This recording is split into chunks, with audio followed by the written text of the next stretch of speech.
Welcome to Gunners Are Us, where we are positively us. And that we are. Thank God we're positively again. We are positive again. And this is a recording fresh off of the Forest win. Whoa. And we'll take that every day of the week because Forest is a horrible place to go. It is. There was talk of Rice and Gabriel Magalhaes. Magalhaes. Magalhaes. I don't think I've ever said his second name. I don't think I have until then. There was talk that they were going to be out. Yeah. They weren't. Was that another Arteta lie, or was that just... Probably just our manager does lie, which will lead us to manager talk later, which could be a problem. But no, they were fit. Yeah. But there was a moment where I told Joe, he was like, what do you reckon the team lose? And I said, well, Rice and Gabriel might be out. And he was like, oh. And I was like, and Jesus could be out because he's got a knee injury.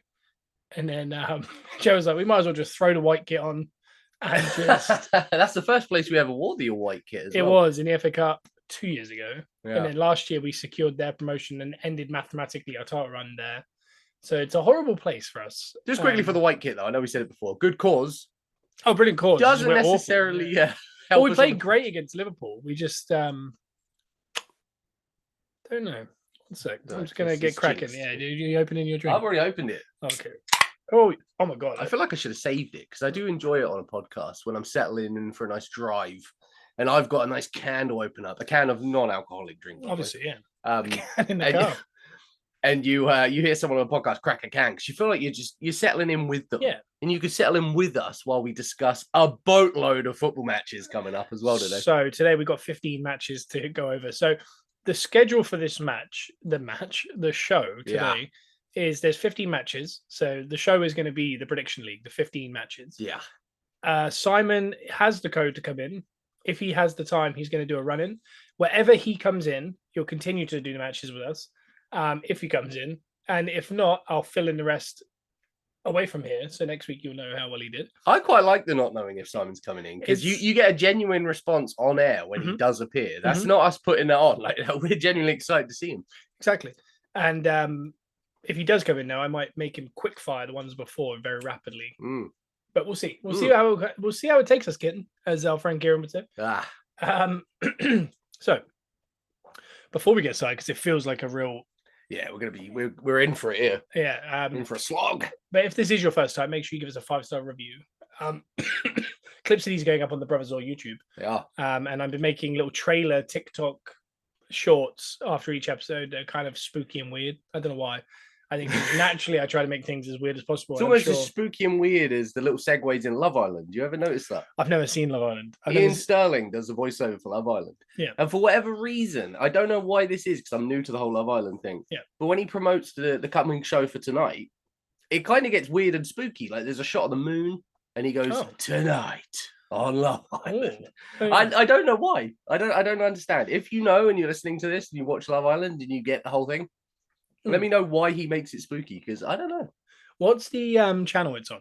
ITV. Is that the same as Bake Off? No, Bake Off's moved. Because Bake Off's a weird one. Yeah. Bake Off does weird stuff like that. Like, it'll just show like a close-up of a bird, like cleaning itself. Yeah. And that'll be the segue between scenes, and you're just like, what? And by the way, similar to Come Dine With Me, like Love Island, both... shows, but the voiceover guys in both shows make it very interesting. They do, yeah. Shout out to Ian Sterling. Ian, you like Ian Sterling? He's very funny. Dad also enjoys Ian Sterling. Oh, really? Yeah. I don't know that name. Scottish comedian. So, prediction league as of last week. Yep. There's 5 games to predict. Yep. A stark contrast to this week. In the end, Simon got 2, you got 2, I got 3. Whoa.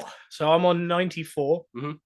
You're on 91. Okay. Simon's on 82. So Simon's staying with me at the minute. Yeah, at the minute. And what I'll say is this. We both got Forest Arsenal exact, all 3. We all got Luton to beat Brighton, all 3. Heck yeah. And the only thing that held it up was no one got the draw between Fulham and Everton, and no one chose Newcastle to beat Villa. Oh. But I went Palace to beat Sheffield United. Fair. And that is it. That's what won me the week. Very good. Very good shout. Some weird fixtures, actually. Like, because obviously we'll talk a little bit about what's just happened in those games. Yeah. As we talk about the game. So we're going to filter the news. The news will be hidden inside the prediction league. Yeah. So you got to listen to the whole episode if you want to hear our takes on Klopp, on Arteta, on Xavi, on Haaland being back. Where this leaves us in the title race with Villa. Yep. After the Newcastle win. Isaac's big injury that we just hearing about now. And today is the last day of the transfer window. So is it today? I don't think I've ever experienced the transfer window that's this quiet. It's very quiet. I forgot it was even happening, which isn't good. The only two teams in the transfer window might actually be Spurs and Bayern Munich. Because Bayern Munich got Dyer from Spurs. Spurs took a player from underneath the noses of Bayern Munich, the defender I can't pronounce. Yeah. And they went and got Timo Werner from the German league. Oh, yeah. On a loan. So, for whatever reason, those two teams are the only ones doing anything. Yeah. And there's no talk of anything else. I think right now, I've just heard Ben Rama might have just gone on loan to Lyon, which is the weirdest deal ever. Ben Rama to Lyon. So that makes sense in a way. I could see Ben Rama as a Lyon player. I can see that, but why loan and why would West Ham weaken themselves? That's bizarre. He comes on actively in every game. That is bizarre. They're about to get Kudus back, though. Maybe that's why. Maybe they're thinking, but still, that's dangerous. It's very if he dangerous. gets injured again. I don't know. I don't think Ben Rama's the best. We were talked about getting him for a long time, haven't we? Yeah. I think Man City did a sneaky little one for a player from River Plate. Oh, okay. In amongst it, but that'll probably be the best signing. It'll probably end up being the best player in the world, I would have thought. I think today I saw that Spurs as well they're trying to nick on the last day Solanke. Okay. They're putting around 50 million in for him. So I don't think Bournemouth, that'd be stupid for Bournemouth to do because in the summer you're going to get 50, 60 million for him. Yeah. If they want that. But I mean, all you're going to do is weaken yourself and potentially put yourself in a relegation battle. So the way they're going, they need to solidify what they're doing, and more so than selling on to other clubs. Yeah, I just don't know why they do that.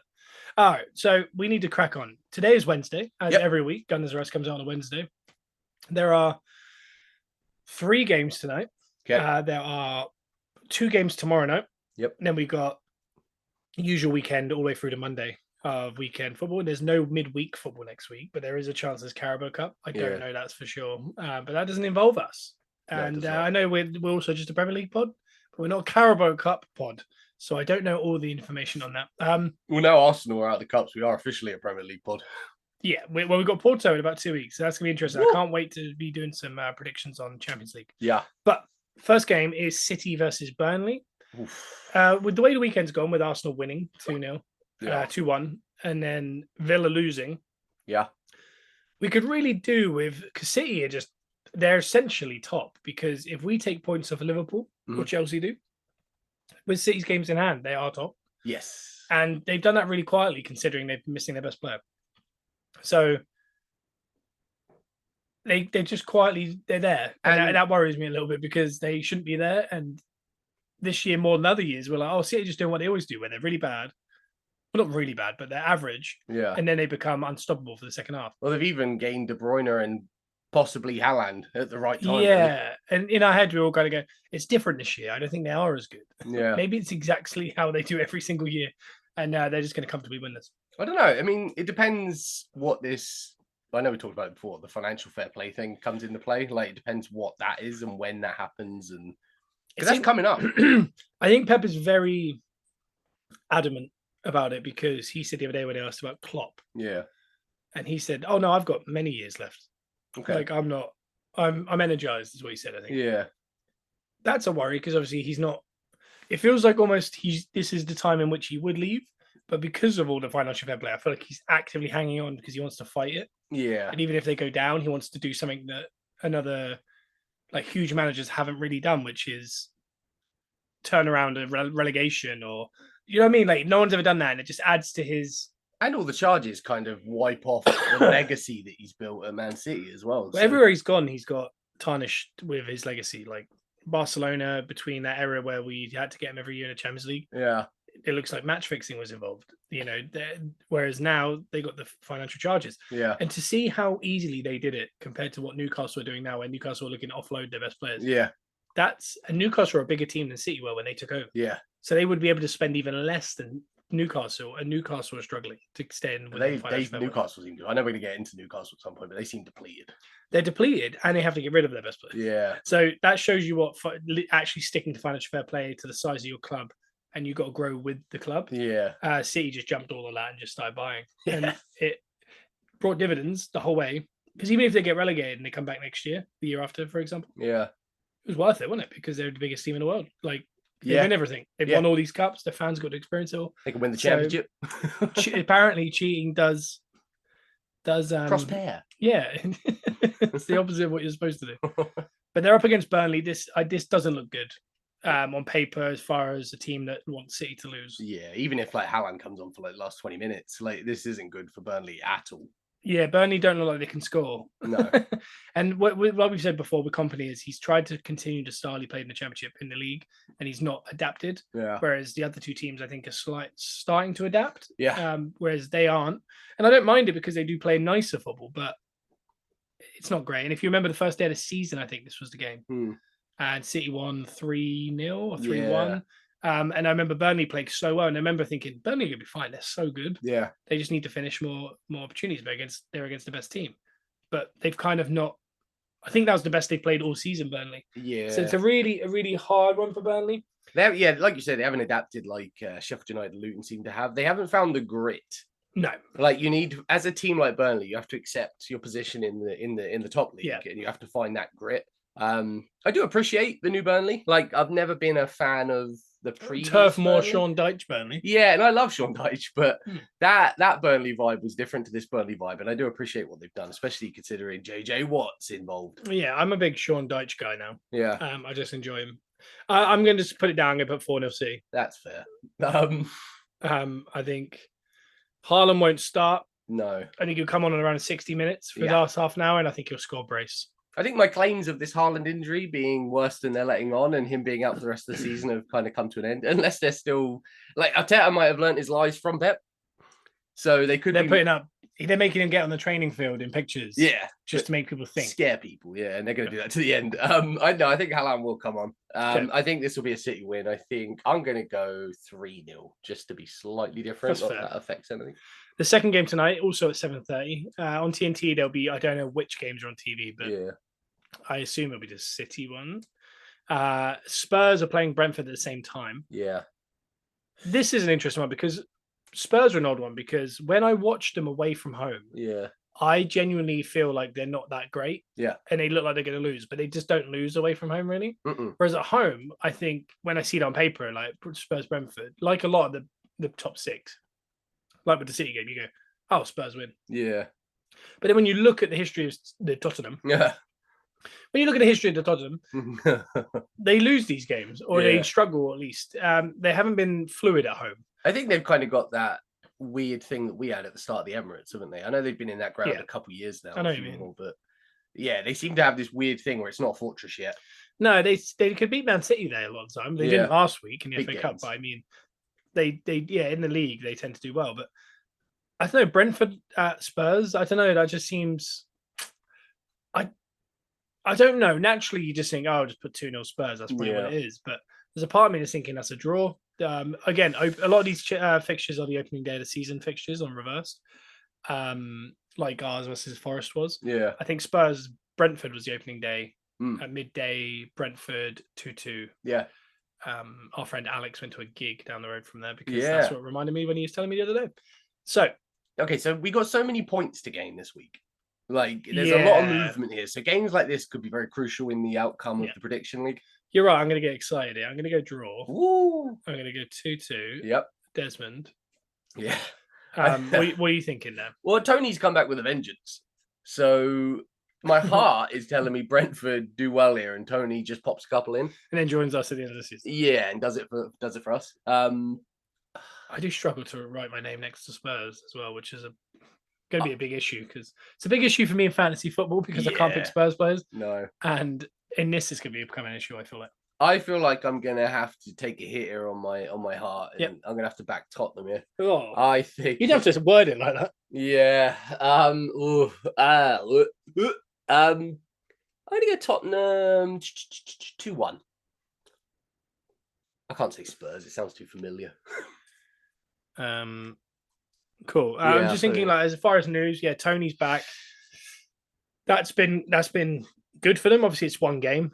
Forest, they win 3-2, which is a good result for Brentford. They needed it because they were starting to slip. They do need to get a couple of wins under the belt because they are slipping down that table quick, and I don't want Thomas Frank to get sacked or anything like that. No. Tony, he does look sharp. He looked sharp in that game. I think he played 90 minutes, which is really bizarre. But I guess he had played a lot of behind closed doors matches. They want to get him back in as quick as possible. Yeah, as far as Spurs, I mean, they're not. The tables have turned a bit because obviously the media was so into Ange, and they've kind of given up on Ange a little bit. Like they're not really going after him, and now he's just kind of to me, he looks a bit like a average manager. Yeah, out of the blue, the gloss has come off a little bit. The gloss has come off. I don't really see it. They play nice football at times. They've missed a lot of players. That's been another issue. But the way in which they're spending, they have spent a lot of money since he's been there. Yeah, you know, we're talking hundreds of million, and they're trying to spend more. Players like Solanke and that. I don't know. I feel a bit more so than the whole season. I feel confused by Spurs. Whereas I thought they were on the up for a minute there, and it started to worry me. And again, they are 3 points behind Arsenal. I think they go level with us if they win. Okay. Yeah, exactly. Yeah. Spurs are one. They go 3 points behind us if they win. Okay. But I mean, when you look at their last, they drew 2-2 at Man United. They look strong. They went out of cup to City. The week before that, they beat Burnley. They beat Bright. They lost. They beat Bournemouth. They lost to Brighton. They beat Everton. They beat Forest. They beat Newcastle. That's a heck of a run. Yeah. Lost to West Ham. Drew with City. And now just before that was the horrible run where they lost to Villa, Wolves, and Chelsea. Yeah, so lately they've been kind of putting a little bit together. They put a run together. It's a bit on and off, though, isn't it? It's interesting. They're definitely finding some solidity, but I don't know. Again, I'll talk about it when I talk about Liverpool in the next game, but Spurs are a very odd team to analyse. Yeah. At a minute, and I don't really understand them. I'd like to know more from an actual Tottenham fan, like what they're seeing. I think they're excited just because the football's nicer. Yeah, they like the manager. And we can talk from experience with losing a massive player like your main man. Yeah. Sometimes it's a burden off your shoulders where you just don't have to think about it. I remember for years we wanted Aubameyang to sign the thing. Was the thing. And then he did, and we were so happy. And then it just went down, and then you just like, just leave. Not because we don't want you. We probably won't be able to get a player that's as good as you. Yeah. But we just need something like we just need that away from the club. Yeah. And it sounds weird. And Aubameyang's not Kane for Spurs. I mean, Kane's closer to what Henry was for us. Yeah. But even when he left, it was kind of like, like Fabregas or Van Persie. It's like sometimes you don't want him to leave. You're like, I don't want to have to even think about it. It's just every year comes around and you have to talk about the transfer. I know they've lost their main man, but I think they'll be all right with that guy. So the next game is 8:15 tonight, which is a game that I'm very interested in. Liverpool home to Chelsea. Yes. And I said I was going to talk about Liverpool a little bit because they confused the life out of me. And this is I'm going to regurgitate what I kind of said to Joe when we were watching the Villa game last night. All right, and we also need to talk about Klopp. Yeah, we do. Yeah. I don't think we talk about how good Klopp is. Yeah. I know people will laugh at that because he's considered one of the best. Yeah. But he challenged the prime City that were cheating for 5 years, and he got 100 points and lost the league. Yeah, well, close to 100 points. I don't know the exact facts. Joey Barton, don't call me out. But he's done record points tallies and still not won the league. That's how hard he's challenged the whole way. And again, with City, we've learned last year, you kind of can't lose a game.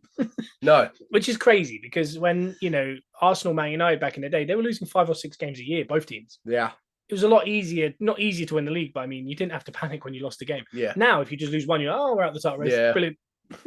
So it's and he dealt with that for 4 or 5 years on there and still had 2 Champions League runs, one that got him a trophy. He's picked away a Carabao Cup. He's done really well. But the thing that I find is when you look at the team that he went into, it was awful. Oh man, I remember saying to you at the time because I was watching football, but it was very I was watching Arsenal and I wasn't fully paying attention to other teams.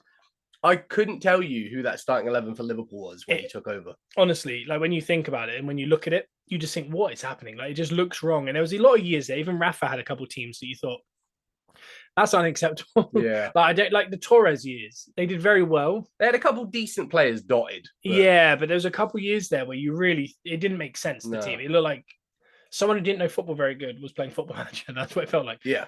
And that's why they were coming 6th, 7th, 8th for 4 or 5 years in there before he took over. And once he took over, he switched that team around and he brought in some players that you didn't expect. For example, he didn't want Salah. Yeah. He believed Salah wasn't good enough for the Premier League. Yeah. He wanted Julian Brandt. Okay. He ended up getting Salah. And look at that signing. But that became what you consider the new Liverpool, didn't it? Klopp and Salah, like that. Yeah, and then Trent comes through the youth team, and you've got the other very good player, Virgil van Dijk, huge signing from Southampton. It was almost like a band of misfits, wasn't it? It was players like Van Dijk, who was Southampton. You had like Salah, who was rejected from Chelsea. Like it was all very like players that were just cast out, who had some signs of things. Yeah, but yeah. Yeah, De Bruyne was another one that I feel like they might have picked up around the early stages because he was another kind of discarded toy, essentially. Well, I remember thinking when him and Schürrle were at Chelsea, I thought Schürrle was the better player. I was wrong. Yeah, I think you were, but it's easily done though because like no one thought Salah was great at Chelsea. No one thought he was great at Roma and all these places. Like it's right time at right place. Yeah. But I mean, when you look at the team right now, it's the closest I think it is to Messi. Yeah. You know, not the player, the state of a room, for example. Yeah. It doesn't look right. I don't, in my opinion. And Virgil van Dijk's come out this week and said that, you know, my future isn't certain now that Klopp's leaving. Yeah. He's reiterated the point now and said, it doesn't mean I'm leaving. I'm just saying I have to rethink about what I want to do. Well, he's very much like the kind of manager that kind of cultivates a culture within a club. Yeah. Like it's not the club you're necessarily playing for, which no shade on Liverpool. Yeah. But you're playing for that manager. You're not. You're playing for the way the manager carries himself, the way he does training, the way he puts teams together on the pitch. Like that's who you're playing for when it comes to someone like Klopp. Like you're playing for him. Because I love Klopp. Like at Dortmund, when he was at Dortmund and he used to cause Arsenal a lot of problems, I still loved him. Yeah, and that's what I mean. I think he's the kind of player that people sign for Liverpool because they want to play for Klopp. They don't want to play for Liverpool. Yeah. Liverpool have a huge pull because they're, you know, it's an atmospherical, great team, great especially after this. Yeah, and after all this, he's built for the future because people are going to join them because they think, oh, we're title challengers. Yeah. I don't know what's going to happen. There's talk of De Zerbi, there's talk of Alonso. Alonso one makes a lot of sense. Yeah, like the style of play, everything. He's a legend of the team. Yeah, it does make a lot of sense. But what I was going to say was the messiness of the team. When you look at it, if you imagine Salah leaves at the end, imagine Van Dijk goes, imagine Klopp goes. Yeah, the back four of Konate and Matip with Robertson and Trent, which is still good. Yeah, but I mean, we're talking aging Robertson. Yeah, Timmercass is coming in. The midfield three of Gravenberg, Szoboszlai, McAllister. Yep. And up front, your main man is Darwin Núñez, who's a good talent, a raw talent. And then your wingers are, let's say, Diaz and Jota. Yep. That team on paper is good, like no doubt about it. But it honestly feels like a team that Arsenal would have had at the last end of Wenger, early Emery, and you would have gone. On paper, that looks fine. But there's something wrong about it. It just looks wrong. And I don't know why, but to me, it seems like a mid-table team. Yeah. Even though all these players, when you look across, like I did the transfer episode a couple weeks ago, a bonus episode, where I broke down how much all these teams cost. Mm. And I mean, Darwin Núñez is like 70 million. And you got Jota, who's 35 million. And then Diaz, who's 30 million. That's a lot of money in a strike force. That's more than most teams, for example. Yeah. And then that midfield is like 40, 50 million across each one. Yeah. And then the defenders are similar. It's a well-built team, but it feels very middle of the road. And without the right manager to cultivate the right energies in that team, that's pretty, like I said, off the bench, you're looking at Timmercass. Thiago probably won't be there because he's injured so much and the age. Yeah. But I mean, Jones, Elliott, Timmercass, and Gakpo. Yeah. That's your bench. That's your four best players off the bench. And straight away, you just go, oh, and like there's no Salah to bail you out. Trent's still there, obviously. Van Dijk missing would be a massive blow. Yeah. I don't know. There could be a transition here for Liverpool, in my opinion, even with a world-class manager like Alonso. Yeah. But now, we've got an aging Salah in there and Van Dijk. Klopp is getting a tune out of this team and has done this weird team for 2 years now. Last year, I know they came just not top four. They came fifth, I believe. Yeah. When you look at how many times they've lost in the league in the last like 2-3 years, it's 4 times. It doesn't make sense. Even though they you know what I mean, like it's odd. I don't know how they feel more unbeatable than City. But when you watch it, you go, they're not very good. Yeah. but they don't lose games. It's really hard to explain, especially at Anfield. They don't lose at Anfield. Yeah, it's genuinely, for someone who's in a title race with them, confusing, because when we're playing them next week, you think we're better than them. Yeah, like we just completely dominated Forest last night. We'll get to that because it was the most boring domination you'll ever see. But we tried to be doing what City used to do, which is you strangle teams and it's dull. And if you're a neutral watching a game, what's the point in watching it? Yeah. It just slowly take the life out of a team. Yeah, but they don't. It's really hard. I watched them against Bournemouth the other week. They shipped 4 or 5 chances that they should have conceded. Yeah, and they just I think they won 4-0. Like it does. I don't. And Jota's so good at finishing. I don't understand how that team, even without Salah in the team, and that they had Van Dijk out for a couple of weeks there, without Trent for a few weeks. How do they? I don't know how they do it. It's very confusing to me. I don't want to take anything away from the players because they are a good group of players. But I think it is purely down to the manager. I think it's purely down to they're playing for Klopp. Klopp gets the best out of everyone. Like considering what he did with the original Liverpool team, this is a similar band of misfits. Yeah. And he is getting the best out of them. The eye test isn't great, but the eye test isn't always great. It doesn't matter about eye test, really. Well, it's a lot of crossing, and you're relying on some good finishers. I'm not going to use that word that I got called out for, but yeah, I was going to counter pressing in the final third. That's the English term. It's work rate. Like if it's like the old school thing that when you watch football with the older people, I say that as an older person, but why don't you work harder? Like they do. They just work harder. They concede a lot more. For example, at home this year, they won 4-3 against Fulham, and they do let goals in, which is slightly different to what's been happening, but they score more than the other team. Honestly, they're a very bizarre, chaotic team, and the way there's good things and bad things the way Klopp's leaving it. Ferguson left Man United at the end of a round. Like Ferguson was there for so long, he was so good a manager. Yeah, he would bring in a couple world-class players, he'd put it with youth, he'd turn it over. Once that youth got old, he'd bring a couple world-class, more youth through, ship on a couple of these guys, and he'd rotate. He kept doing it the whole way through, and he was successful the whole way. That last year, he never brought that next batch through. No. And everyone was on their last, like Vidic and Ferdinand and Van Persie. They were all in the last year of their deal. Yeah. Rooney was aging, but he hadn't brought anyone through. As Makeda and stuff like that were there. And he hadn't really thought, like, I think he was out of energy. It's similar to what Klopp's saying. And I think Ferguson had to be like, I have to go, but you figure it out. Ferguson did over like 25 years. That's what I mean. He kept doing it every 5 or 6 years. He'd have these not big turnovers, but you wouldn't even notice it was happening. It was like a wheel turning. But at the end, he'd stop turning. Yeah. And he left him in a dire situation, in my Poor opinion. David Moyes. Poor David Moyes, yes. I'm convinced if David Moyes had stayed there, he would have done the same thing and he would have figured it out. It's tough, isn't it? Because when you think from there to now, which is 10 years, essentially, what have they done in that time? I think they've won an FA Cup, a Carabao Cup, maybe a couple of Carabao Cups. They've always been shaky. Europa Cup. Yeah, they've been shaky. Mourinho, I mean, won them a bizarre treble. Yeah. Yeah. And then got sacked. So I don't know. Yeah. Would he have gone and gotten all these, like, a couple Carabao Cups, a Europa Cup, all this kind of stuff? I reckon he would have solidified them. I think it would have. Yeah, I agree. I don't know if he would have won quite as many. I honestly don't know, but it would have been. It'd be really interesting to actually have just seen if AI could tell us what would happen. I'm sure David Moyes thinks about it still.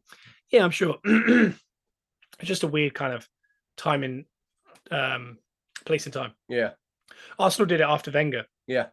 The Emery for a couple of years was a nightmare. And then we had the Ljungberg weeks. And then the Arteta, even the first couple of years of Arteta, it's horrid. Yeah. It takes time. It does. But Liverpool aren't Liverpool closer to where Man United were at the end than Arsenal were at the end. Arsenal at the end was a nightmare. Man United was bad, but not awful. No. So next manager's got a world-class team in there. Yep. He just hasn't got the depth and you'll have to figure out how to make those players play differently to what Klopp did, because you can't replicate what Klopp was doing on an emotional level. No. So no. That's what's going to be interesting. I don't know how much transition there'll be, because, for example, City will lose Pep. Yeah. The thing with Pep is he's such a good manager. When he leaves, no matter how good those players are, it won't be as good. No. And there's no manager could come in for him that's going to make it instantly get better. No. Or ever get better than what they are currently. So whereas Klopp, I think there are managers that could make him do better, because it might be the right time. Alonso might have a year, do really well. Pep leaves. Arteta leaves. Yeah. And Liverpool are the front runners, and he might have 3 years where he wins back-to-back leagues. Yeah, they might have time because it's timing. Whereas Klopp comes in now, he might win the league. Yeah. He came up against a horrible cheating City team for 5 years. It's tough. It's tough. But I'll tell you what I'm happy about. I'm happy Klopp's getting his flowers now, though. I agree, and that's why I was going to say we haven't really spoken about the fact he's leaving. Yeah. The video in general, I think, was a bit dramatic because it felt like someone had died. Oh, everywhere. A lot of fans were very concerned. Yeah, he's fine. He's just ran out of energy. But I like him because he's just a smarter guy. Like, he's saying, I'm about to be completely out of energy. Instead of me just turning the results into nothingness and then you getting angry, then me getting sacked over a period of time, I'm just saying, here's this. I don't think I'm going to be good next year. Yeah. I'm fine right now. I'll finish the season easily, but let's have a good one. Yeah. And also, Liverpool, their game plan is 50%. I'm not going to say the word, final third pressing. And their other half is complete emotion. Yeah. The crowd, everything. They play on emotion. This is going to get 25% out of all those players more. Yeah. Because we've got to go out on the high with Klopp. Van Dijk's going, I'm leaving Liverpool. Salah's going, I'm leaving Liverpool. We're all leaving. We have to do something special. Yeah. Is it a Europa Cup? Maybe. Is it the Premier League? I don't know. Yeah, adds that extra fight. It's definitely adding something. And not every team would benefit from this kind of announcement. No. Liverpool are the team that would. Yeah.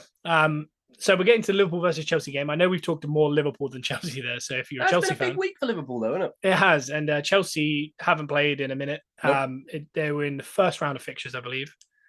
So it's been a real minute since they played. Because watching Arsenal last night genuinely felt like we'd waited 3 weeks to watch that. Yeah, it was odd that we played one game in genuinely 20 days or something. Yep, it felt very strange. It was odd.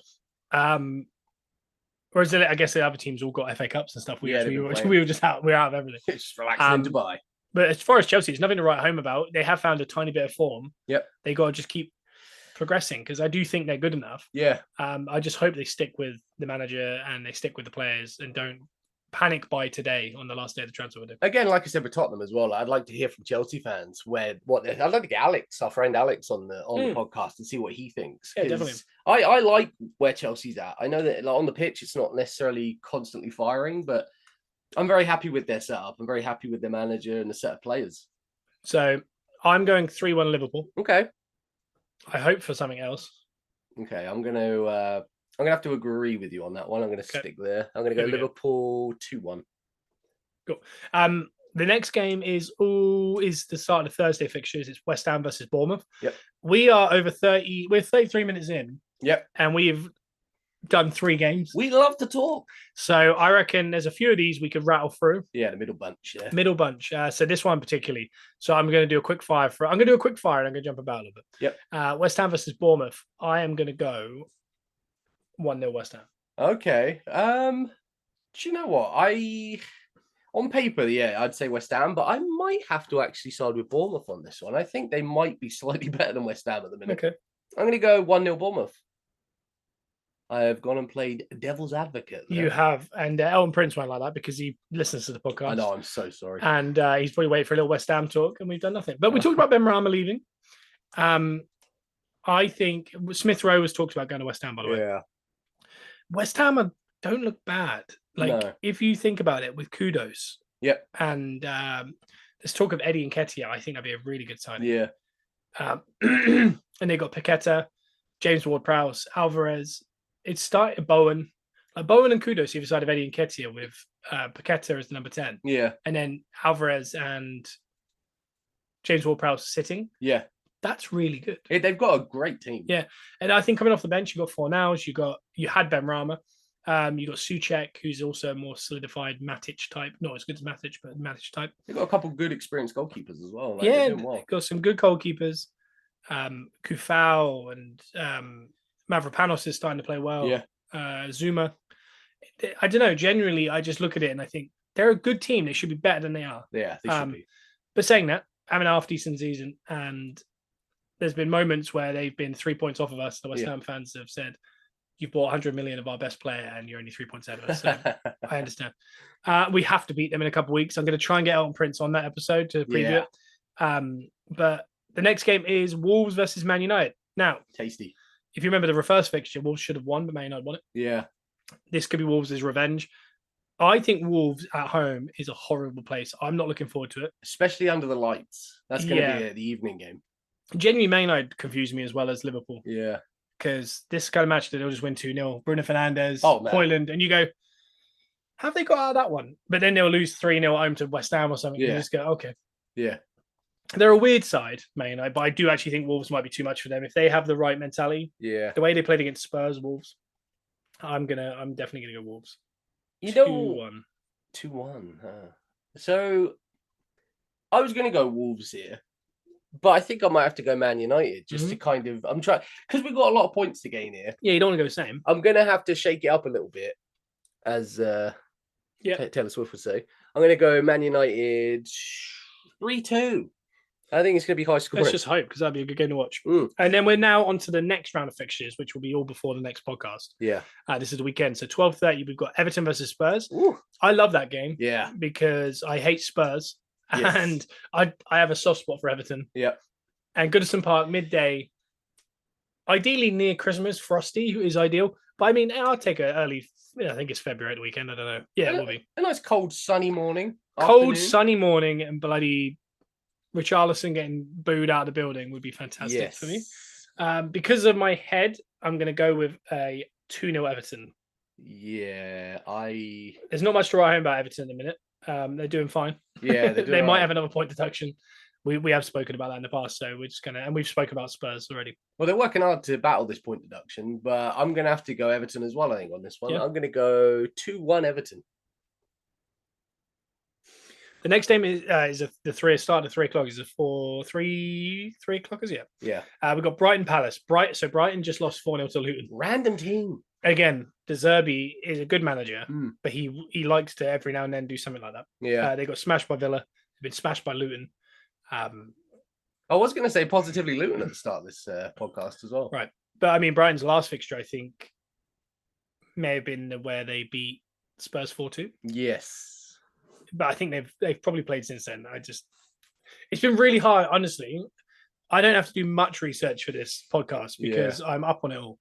It's been a lot harder because of these winter breaks. Oh man, this is throwing me right. And then Carabao Cup, FA Cup. A lot of these teams like Brighton and West Ham and Villa even, they kind of have on and off weeks. Yeah. And it's so hard to predict now. They beat Sheffield United 5-2 in the FA Cup. They drew 0-0 with Brighton. They beat Stoke in the Cup. They drew 0-0 with West Ham. They beat Tottenham and they drew. So if they draw, then win. Draw, then win. Draw, then win. They've lost. So what does that mean? Win? I think it'd be a win. I think this is a bounce back. Yeah. Go on then. I'm going to say, I'm going to go Brighton 3-1. I think they're going to fight back on this one. I'm going to be honest. I fully expect Brighton to win that game. Yeah. But the fact that they've got so many 0-0s. Yeah. They haven't scored in 2 games. Yeah. Which is not good. Palace has just scored 3. And I think it might be the first time we've seen Eze and Elise in the same team this season properly. And Elise got 2 assists and a goal. And Eze got 2 goals. That is a worry. So that could be the saving grace for Palace this season. Yeah. Is those 2 getting fully fit in the same team together. They might rocket up that table. I really want to go different to you because I don't want it to be too samey. Yeah. But I don't see anything other than the Brighton win here, even though they've just come off that loss. Yeah.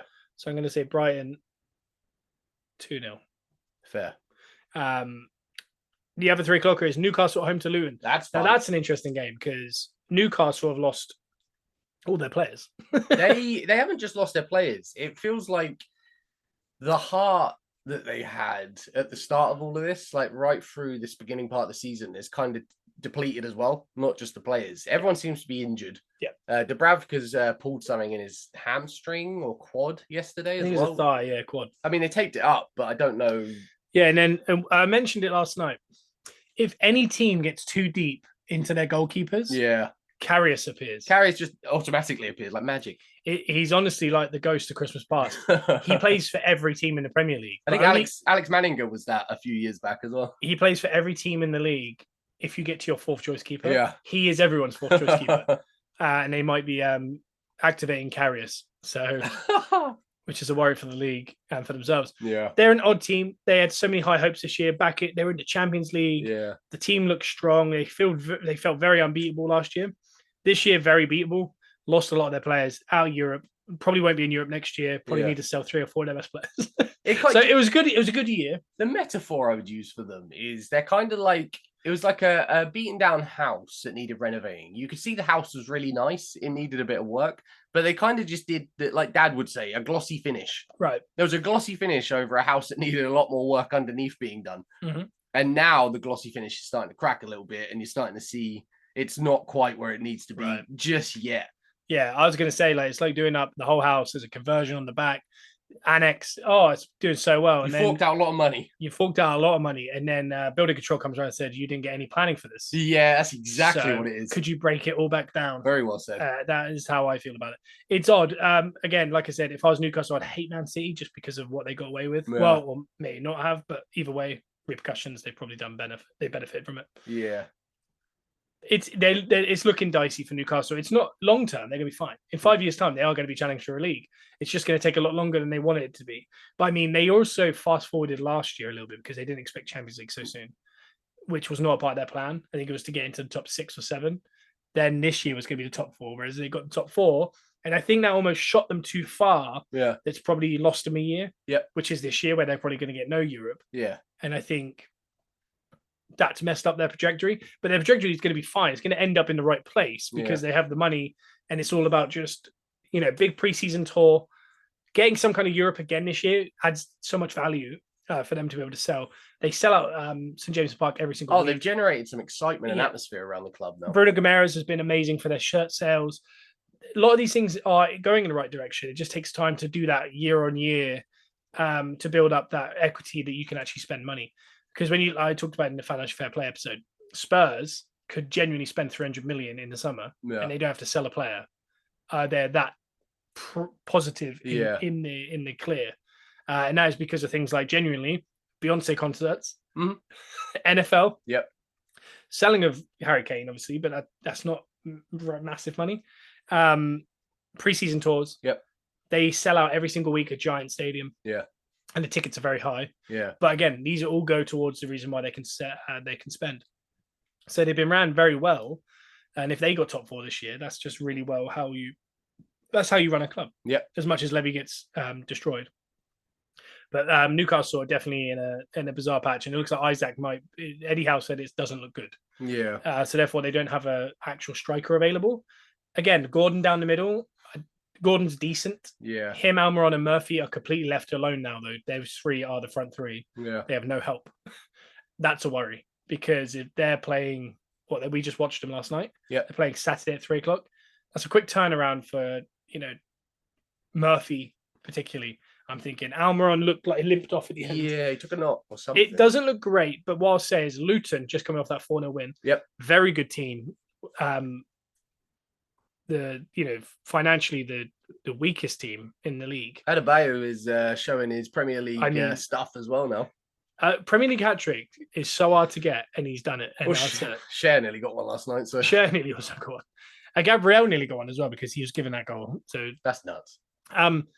Luton, though, don't think they're that great away from home. No. I think their points are going to come from home, and that will definitely save them. Yeah. If they win all their home games, or majority of them, they will stay up. Because when you're looking at 33, 34 points, I reckon it's probably going to keep you up with the deductions of other teams. Yeah. I think Luton are on the right pace, but I just don't think this is it. And I think this could be that good Newcastle week they've been looking for. With 2 wins, because no one expected them to beat Villa. No, not like that. So I'm going to go 2-1 Newcastle. That's fair.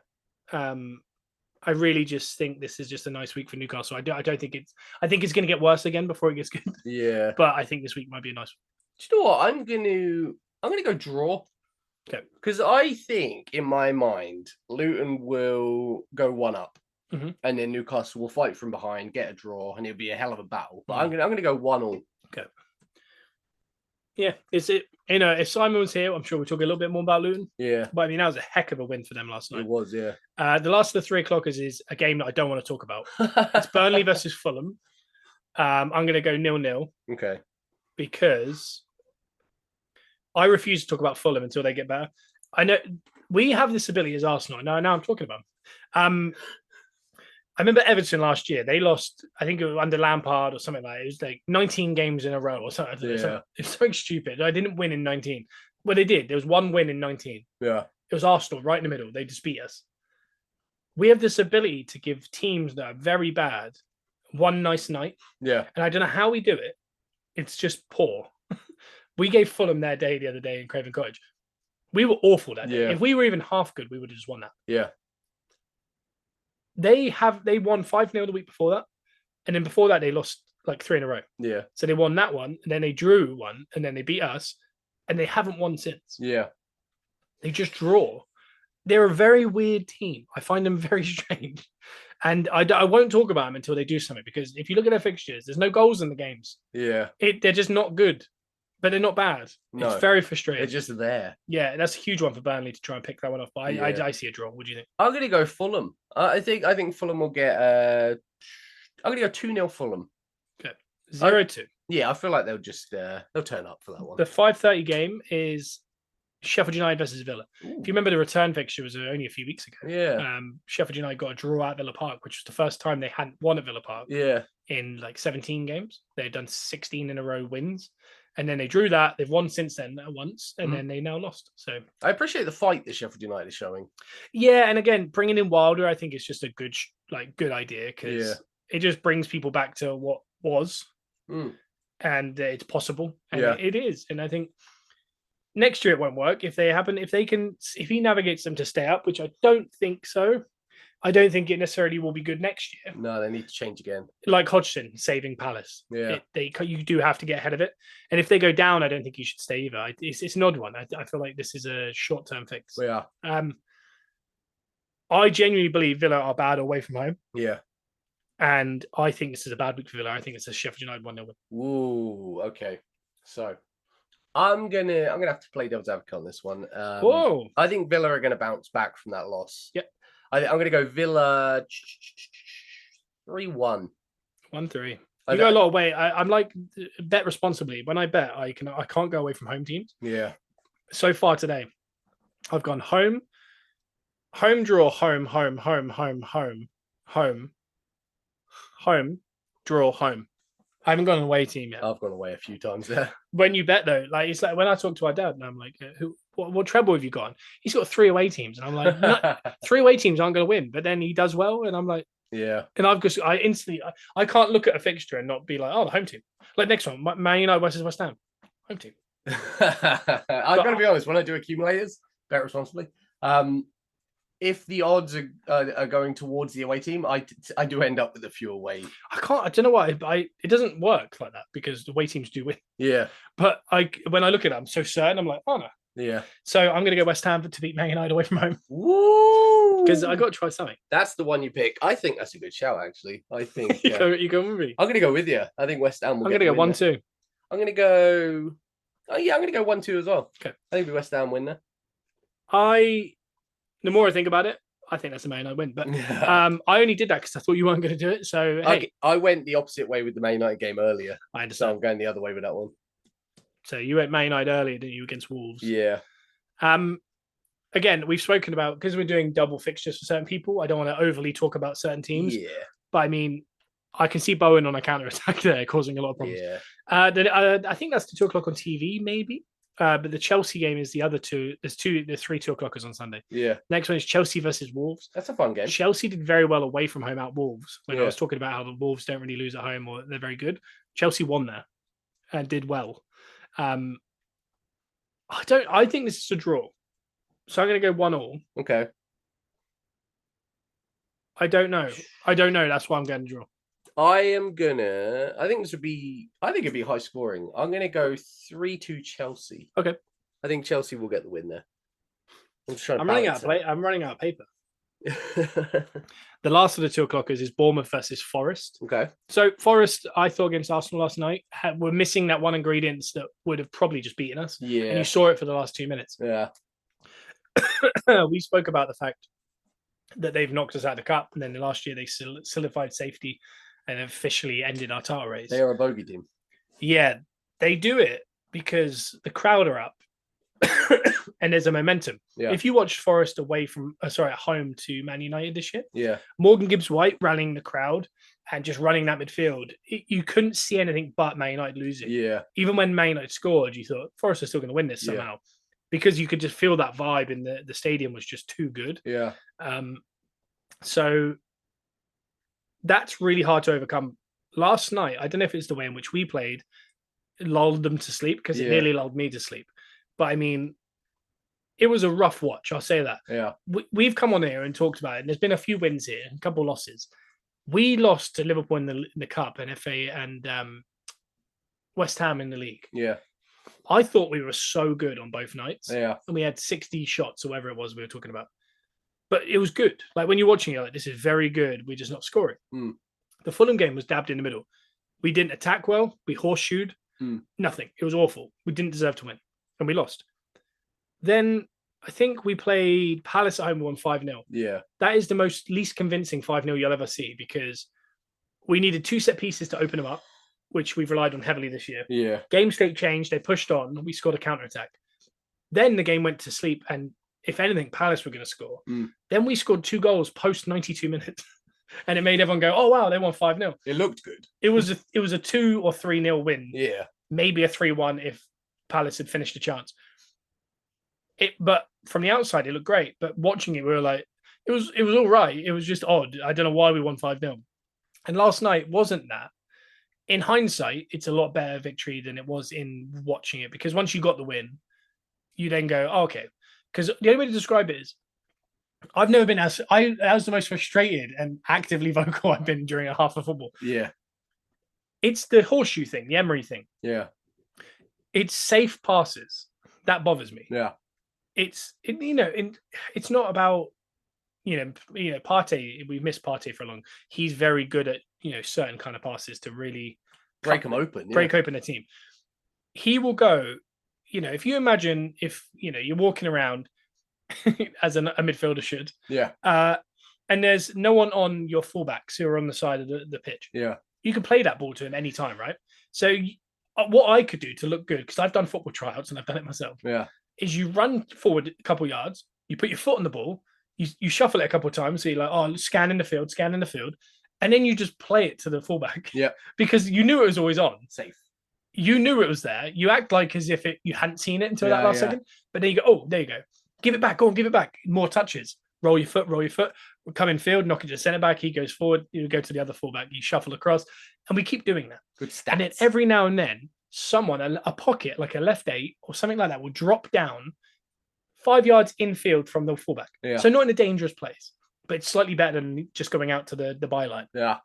You play it around the corner to him. He plays it to the fullback. He plays it back to you. You've gained nothing. Yeah. You've tried to move the team around, but when teams know you're doing this, they don't have to follow you because they know what you're trying to do. So it's really easy to defend.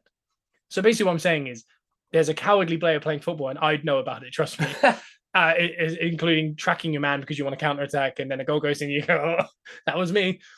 There's a way in playing football that's quite cowardly. And that's what was very clear. Yeah. Is no one was willing to try that one around the corner directly to feet, to like Jesus' feet or Saka coming in field because no one wanted to give the ball away. And I don't think usually at home games, that's because you don't want the crowd to get on you. Yeah. I think with Arsenal, because of how strict Arteta is, they don't want to get taken off at half time because they're like, you gave the ball away, you're coming off because he's that strict. And that's a problem because under Wenger, for example, it was the opposite. It was play good football, but play your game. Die on your sword. Yeah, try and create something every time you have the ball. That was Wenger's style.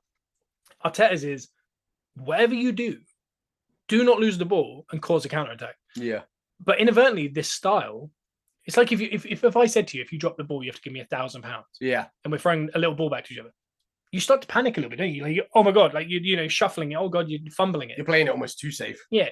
But if I said there's nothing on it, you'd be catching it behind your back and all sorts, right? Yeah. That's the difference. And I think there's benefits to come with that because watching that game, Forest were never going to score. No. They scored because we fluffed up right at the end when we stopped playing. Yeah. But watching the first half, I never felt like we're going to concede. There was no nerves. It was just frustration of score a goal. Yeah. And break the game open because once you do that and they stop knowing how you're going to play, we can actually see some nice football. Yeah. And you're going to be more, and also, and like talking about cowardly football, once we went 2-0 up, all the flicks started happening. Yeah. We started crossing the ball, all the things we should have done when we were 0-0 to try and break open the low block. That all started happening at 2-0. And you're like, oh, I get it. Now you're not scared to let something go. Yeah. And it's like, and I don't like that. Because I just think it's really I think it's lame. I think those cutting forward passes that you said Partey does. Saliba, I think, was the first person to do one. He did one in the first half. It's the only chance we had in the first half. Nearly scored from it. Yeah. And it's because, and why was our centre back the guy who thought, I'll take this on my shoulders? Yeah. All these talented players, and he was the one. And I just think those little kind of dinky passes, tick-a-tack around the box. Yeah. They're good, and we got in a couple of times during the whole game like it. But what I still believe in is we're on the edge of that box. That yesterday it was 80% of the time. We tried 2 crosses in the whole game. Yeah. We had about 10 shots, all blocked. Nothing got to the goal except the goals. We had over 10 corners as well, I think. Yeah. At some point, you're like, when you're on the edge of the box, stop trying to pass it around the corner because they know you're doing it. Yeah. Cross it. Because therefore, next time when you get there, they're going to go, oh, is he going to cross it or is he going to tick attack? So when you tick attack, there's more space. Yeah. So if you do a couple of crosses in a row, they start thinking, oh, they've moved to crosses. Yeah. It's just, I don't know. Very frustrating. But I think Forest are well set up, I think, but they just didn't have that ingredient. Yeah. There's got a lot of wins this year. Lucky for us, really. But I don't know if it was our boring dominance that did it to the crowd. Because once they scored right at the end, it was horrific. It got horrible win. The next game, sorry, I went off on a tangent then. That was a game about Forest. I apologize. The next game is Bournemouth versus Forest. Yeah. So I'm going to say, I think Bournemouth are good at home. Forest are good. The Langas, came on the end of that game. He's back fit. I know what I'm going. Yeah, go on. You go first. I'm going to go draw. I think it'll be 1-1. Okay. So I'm going to go home win. Okay, fair. Because I love them. 2-1. You're about to say something? No, I was just going to say, I think both teams very good, but I think they'll just cancel each other out. I don't think anyone's going to show any sign of dominance on this one. That makes sense. Yeah. The fourth, do you know what? We're going to skip the Arsenal-Liverpool game. We'll do that dead last. Sweet. The 8 o'clock Monday game is Brentford at home to City. That's fun. Brentford under the lights is always fun. Sorry. On paper, yeah, that makes me excited. Yeah. But I've watched too many City games where they do what we did at Forest last night. And you go, Bernardo Silva's scored. Yeah, I'm sure De Bruyne and Haaland will start this one as well. Yeah, I think Haaland will get 30 minutes, and then I think you'll get 60 maybe. And then he'll be back after that. I don't know. I think if Tony brings his own spray foam can, I mean... That would be ideal. Yeah, he's got his own can now. I like the fact that everyone... Yeah. By the way, that free kick thing, people are like, that's awful. Yeah. It's not. It's fine. The wall should have just adjusted. It's weird, but I mean... I tell you what was weird about it is he moved the foam. Yeah. I think if you just moved the ball, everyone does that. Yeah. It's the fact he scooped the foam up and laid it, which is like, oh, you're devious. Well, I think someone in the wall did notice. They were trying to let they were watching. Know, yeah. At that point, you turn around and you go, hey, he's moved it 3 inches. Yeah, let's all move 3 inches. Yeah. Should we just put our bum out 3 inches? That's all they had to do. Yeah. It doesn't change that much. Like, I don't know. Anyway, Brentford v City. Yeah. Like I said, everything in me wants to go home here. Yeah. If I was betting, this is a City one because it'll be 4-6. Yeah. It would be, yeah. Which is like, we know they're going to win, but we can't go like horrible ones. Yeah. Because they're away from home. Yeah. And this one would entice me in. Yeah.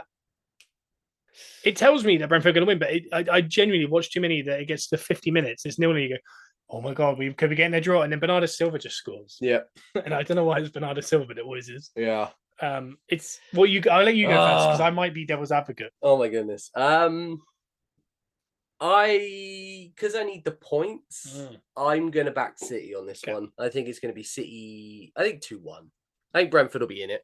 I think it'll be a close game, but I think City will just grind it out. I'm gonna go 1-1. Whoa, good shout. That's a good shout. I've City got many draws this season. No, it's been a lot less. I think Man United hadn't had one until recently. Yeah, I don't feel like I've seen City draw often. No, they don't. City are odd. They're an odd. Everyone's an odd team. Right? Yeah, it's a very weird season. Albeit City probably win the treble. And like last year, I thought they were pretty average, and then they won the treble. Yeah, I don't think that was the best City team that Pep's had. No. But they won the treble, so they'll be the most memorable one. It's good managers go, like we said with Klopp. Like they just figure it out. And like Matchbox 20 would say, it's a mad season. Also, what they would say is 3 a.m. True that. I think that's the song. I think it is, yeah. Do you know what? Busted? I was, but I listened to a divorced dad rock playlist on Spotify today. That's fair. Not on Spotify, on Apple Music. Yeah. And it had a lot of Matchbox 20. I bet. It had a lot of Creed. I bet. It had Shine Down. Okay. And there's a couple 90s bands that I always forget, like Semisonic, Bush, Third Eye Blind, Bush, Goo Goo Dolls. Yeah. There's that kind of group. Good music. It was a heck of a playlist. Good music. Anyway, the last game of the Premier League prediction for the week. And there's been a slog, and I apologise. Yeah. Also, to back up what you just said, neither of us are dads or divorced. No, either of our dads. Did you say? we have the same dad. We do, yeah. Welcome to the Gunners Rust podcast. We have the same dad. That's going in my little trailer at the end. That's all. About an hour in, I need to remember that because that's how it's going to start. Because that would entice people in. We'll do one now, actually. Yeah. Welcome to Gunners Rust podcast. We have the same dad. Jesus Christ. The last game is Arsenal versus Liverpool. Let's go. This is a huge one. So this is it. Is this the last time we're playing Klopp? Yeah. Wow. I'd love to beat him just to see his stupid face. But you know what he's going to do? He's going to have bloody fist pump in the far right corner of the ground. And we're going to go, oh. Yeah. I genuinely, I have to take my medicine. If we're losing 6-0, I have to watch to the end. Yeah. I have to watch the post matches. Mm-hmm. That's becoming less frequent now. When we win or lose, sometimes I don't watch them because I'm a bit too stressed out. Yeah. When we lost in the FA Cup, I couldn't hack it. I can't. Even though I didn't care, because I kind of said, like, it was the fact that we were really good and then we lost. It was Trent started doing like shushing or something, and I was like, I can't watch it. Yeah. Not the game. I watched the whole game. But afterwards, I think I saw Klopp walking over there, smiling into the corner, started touching. He had two 16-year-olds. I should have been careful with that one. He had two 16-year-olds around the head. Yeah. And he was walking them over to that corner, and I said, don't do that. I don't like this. And I couldn't watch anymore. That's also going to be clipped out with two 16-year-olds. Yeah. We're trying to make these trailers as weird as possible. And yeah. Sometimes hard in an hour to find the weirdest clips. But it's a lot of information, really, isn't it? Well, some would say. Yeah, that's what I've heard that. That's what you've heard. Arsenal versus Liverpool. This is a big one. Yep. I genuinely believe, even if Liverpool beat Chelsea, this is huge because obviously they beat us. We dropped 6, 7, 8, 9 points even behind them in City. Yeah. And I think that's the league. It sounds bad. But nowadays, you can't. Like, I think they are so to God after the game last night. And he said, we can't lose again, really. Yeah. Which is a wild thing to say in January. But I mean, hey, that's the way in which Pep's got the league running. We have to win. Yep. I don't think a draw. I think a draw, I would, if you said a draw right now, I don't think I'd take it. I think we have to win.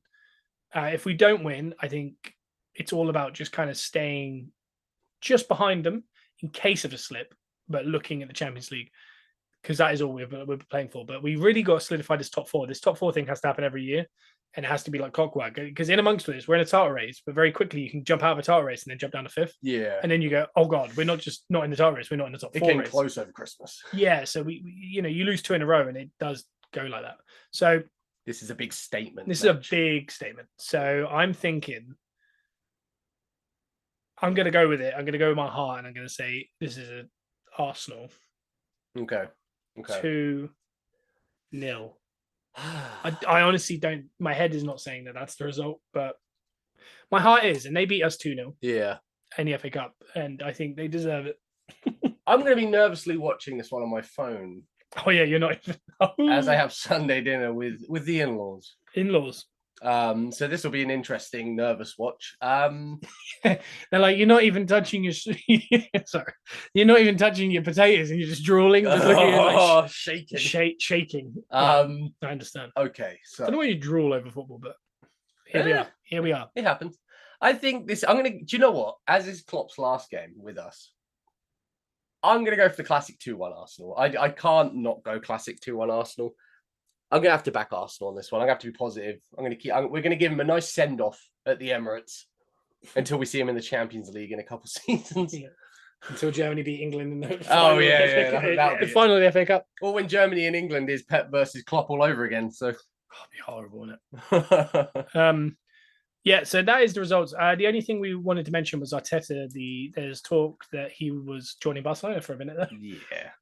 It seems like the transfer window has not been about players, it's about managers. Yeah, it has. Yeah. So Klopp's leaving. Yeah. Xavi then next day was like, I'm also leaving the end of the season. Klopp's right. I'm out of it. I agree.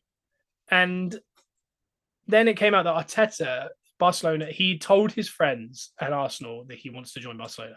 And then he was asked about it. He said, absolutely not. I'm signing a new deal and I'll be here for a long time. Which is nice because usually they skirt around those questions, whereas this time it was he aggressively answered it. And I do think it came from an outlet in Barcelona, which are notoriously kind of just make up a lot of stuff. Do you know what? I think some stuff has been lost in translation with this. I feel like, as any like manager or ex-Barcelona kid would do in that situation, he has opened up the discussion with his family, I reckon, and said, "Oh, you think that's an actual?" I don't think it's a good thing. No, I don't think he said, I want to join Barcelona." I think he's just looked at that and gone, "Xavi's leaving. That's interesting." And then his wife's leaked it to the. It's probably his wife. He doesn't like. He's a liar, but I mean, he doesn't like a mole. We've learned that. Oh yeah, I think he's just shown. I think he's just, his eyes have widened at the idea, but I don't think he's in the position to go now. I think he's quite happy at Arsenal. He's building still. He's got everything where he wants it. Now's not the time. I think he knows that. It's definitely not the time. And I agree. I just think Barcelona is the worst team in the world to manage. Genuinely, over Man United, it's the hardest. It's because they're in all this financial debt. They will sell their best player every couple of years for 100 million, but then they'll just buy, instead of buying 10 new young players like Real Madrid are doing right now. They'll just buy Harry Kane, who's like 34 or something, for 100 million. And as a manager, you just have no say in anything. And I don't think Arteta would ever manage Barcelona. No, until the way in which they run the club changes, because he's a control freak. He wants all the control. So I don't see it. I see Alonso being a Liverpool or Real Madrid's next manager. I think a lot of managers are going to avoid Barcelona, and I think you'll end up seeing a lot of aging managers that just kind of want to put on their resume that they've managed Barcelona. I don't know. I really don't. Pep might go back. I can see that. Because, I don't know, maybe he can see the writing on the wall of just, I could bring them back to where they were, but they're looking to sell Pedri. It's very... I'd like him. I don't know if Klopp... I think, considering that Klopp is out of energy now with the work he's had to do at Liverpool, I think a job like Barcelona is not suited to what he wants. The idea of it is nice because of the timing. But I think he's going to take a break, and I think the idea of Barcelona is not on the cards for him. Just because I wanted to, write him off that conversation. But the Arteta thing, I don't think he said he wanted to go to Barcelona. I think he's just the job opened up, and he's had a conversation with his family. Like, I think that's a very normal thing to do. Okay. I'm going to liken it to playing FIFA Manager mode. Okay. And let's say you're managing a team, you've got it all where you want it, it's all working out perfectly, you're still in the run-in for like Champions League, Premier League, and then let's say Arsenal offer you a job. As your heart is going, okay, that's cool, but no, not now. I think that's all it is. I genuinely think his next managing job after Arsenal will be PSG. I think he feels closer to PSG than he is Barcelona. Because he's a Barcelona school kid, he's Spanish. But I don't know. I just don't know. Of course, it would be enticing. For a second, and then you realize it's Barcelona and it's just problematic. And I think that's what's happened. And I honestly, I think he's not even said it. I think it's just false. They've just made something up because there's been talk about him being Barcelona's next manager since we've had him. There was talk of that when he was Pep's right-hand man. So it's just journalists conjuring up a story. I think so, but he was very adamant against it. It'd be interesting. I think Xavi might be Man United's next manager. Okay, that's my big bold prediction. I can see that. I'd say who would do really well to have him is Newcastle. If they could get him in, because obviously Mourinho, financial fair play and all that. I don't know if Mourinho is the way to go.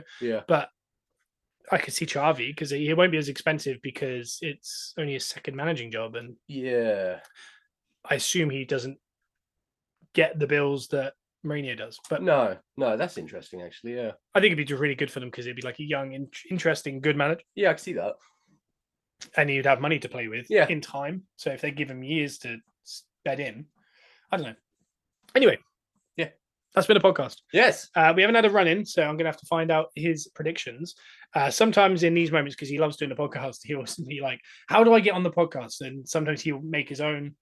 And so you might have a bonus pod this week from Simon. There is a chance that I might jump on him with Simon. There's a chance that nothing's going to happen because he's very busy, and all will come clear eventually with why he's so busy. Heck yeah. But my hair is awful, isn't it? No, it's nice. Anyway, we'll be back next Wednesday for Gunners Are Us. We're predicting the following weekend's action. Yep. Back to just the 10 games. This was a slog. That was a lot of games. I apologize, but hopefully it's got you excited to do a little bit of bet responsibly, bet a little bit of betting, maybe a little fantasy football talk. Got your juices flowing, and getting you excited for the games tonight and tomorrow. And we got games Wednesday night, Thursday night, Saturday, Sunday, Monday. Hey, it's come back hot and heavy, and I think it's Carabao Cup. I'm still not sure, but it could be. But we'll be back next week. Joe, do you have an outro? I do. Before we go, Gunners Are Us podcast with the Peppercorn Boys also on a podcast. Go to iTunes and Spotify. Go on, follow us both, 5-star reviews. Our clips here go up on by TBA on TikTok and also on the Brothers Or on YouTube. The Peppercorn Boys is over on YouTube as well. Go check it out. It's our podcast with Bruno. And that's it. Joe, do you have an ending? Yes. Go. As we reach the 11th hour on Jurgen's iconic dynasty at Liverpool. Right. At the Emirates on Sunday, the clock will strike midnight and Arteta will hand Jurgen a signed James Hetfield electric guitar and turn down the volume on the heavy metal football one last time. Come on, Arsenal!